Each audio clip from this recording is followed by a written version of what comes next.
Mariano Rajoy est arrivé ce dimanche en Catalogne, une première depuis la mise sous tutelle de la région. Il s'y rend pour la présentation officielle du candidat de son parti pour les élections régionales du 21 décembre prochain.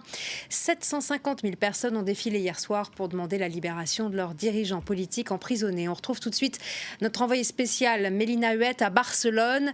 Quel est le but de cette visite alors que les dirigeants catalans sont en prison à Madrid et que Carles Puigdemont est à Bruxelles ?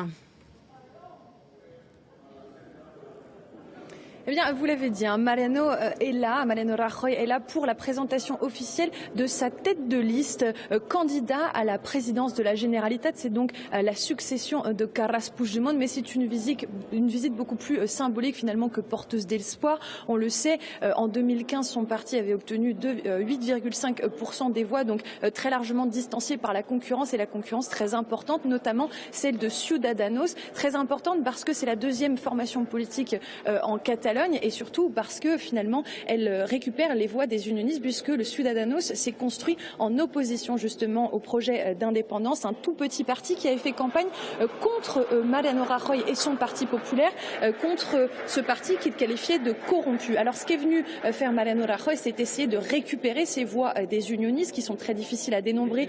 Ils sont tellement discrets, il faut le dire, comparés aux indépendantistes, malgré quelques petites manifestations ces dernières semaines. Mariano Rajoy et son parti populaire, eux, parlent de majorité silencieuse. Dans les conditions actuelles, comment cette visite va-t-elle être perçue par les indépendantistes ?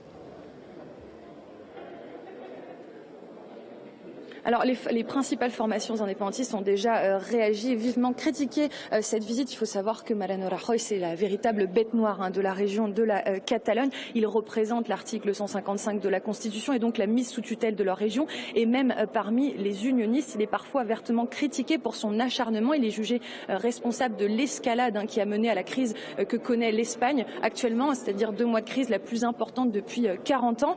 Il est responsable parce que, selon eux, il représente donc le Parti populaire, et que ce parti, c'est lui qui avait demandé en 2006 la suppression de l'Estatut. Vous savez, ce statut particulier qui conférait à la Catalogne une plus grande autonomie. Eh bien, la Cour constitutionnelle avait décidé d'accéder à sa demande en 2010, et c'est finalement la genèse de la crise que l'on connaît. Les plus critiques vis-à-vis de Mariano Rajoy et de son parti aujourd'hui, c'est la CUP, une toute petite formation d'extrême gauche qui se dit anarchiste, mais qui a seulement 10 députés au Parlement, mais très puissante ici, et qui n'a toujours pas décidé si elle participerait aux élections régionales anticipées du 21 décembre, et elle devra décider aujourd'hui si elle boycotte ou non ces élections convoquées par Madrid. Merci beaucoup Mélina Huet pour votre décryptage. Merci à vous.